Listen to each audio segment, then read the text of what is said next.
ක්‍රීඩාශීලී සුබ දවසක් වෙන්න කියලා ක්‍රිකට් ලෝලි හැමෝටම ප්‍රාර්ථනා කරන ගමන් ඉතින් මේ වෙද්දිත් ඔයාලා දන්නවා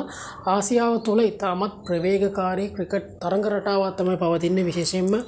ක්‍රිකට් ක්‍රීඩාවේ නිරතවන රටවල් ප්‍රධාන වශයෙන් ඉන්දියාව, පාකිස්තානය, ශ්‍රී ලංකාව, බංග්ලාදේශය වගේ රටවල්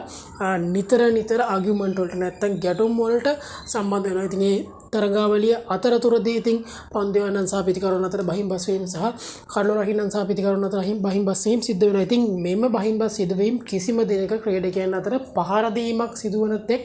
ඒ දුරද කියන්නේ නැහැ. මොකද ඒ ක්‍රීඩකයට පහර දීම එම පහර දුන් ක්‍රීඩකයාට තම ජීවිතාන්තයේ දක්වාම ක්‍රිකට් තහනම් වීමටම බලපාන වැරද්දක් නිසා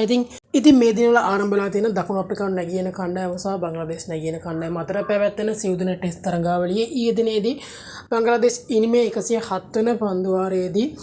දකුණු අප්‍රිකානු දඟපන්දු යවන්නෙකු විසින් යොමු කරන පන්දුවකට රිපොන් මැන්ඩුවල් විසින් 6 පාරක් එල්ල කිරීම නිසා එයින් කුපිත වූ දඟපන්දු යවන්නා විසින් රිපොන් මැන්ඩුවල් හට කණේ පහරක් එල්ල කිරීමට උත්සාහ කරා. ඉතින් හෙල්මටෙන් ඇද දමන අවස්ථාවේදීම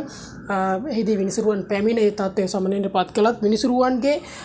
අන නොතකා ඔහු ඉතාමත් කලහකාරී ලෙස හැසිරුණා. ඉතින් මේ පිළිබඳ ICC විසින්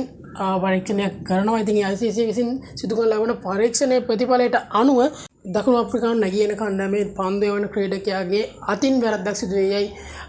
තීරණය වුණොත් නැත්නම් තීරණයට එළඹුවොත් අනිවාර්යයෙන්ම ඔහුට ක්‍රිකට් තහනම් වෙයි යම් කාල සීමාවකට ඔහුගේ ජීවිතාන්තය දක්වාම. ඉතින් දිනෙන් දින වෙනස් ක්‍රිකට් ලෝකේ නවතම තොරතුරු වලින් අවස්ථාවලින් සඳහා අපගේ නිල YouTube channel එක subscribe කරලා බෙල් එකනේ click කරලා all දාලා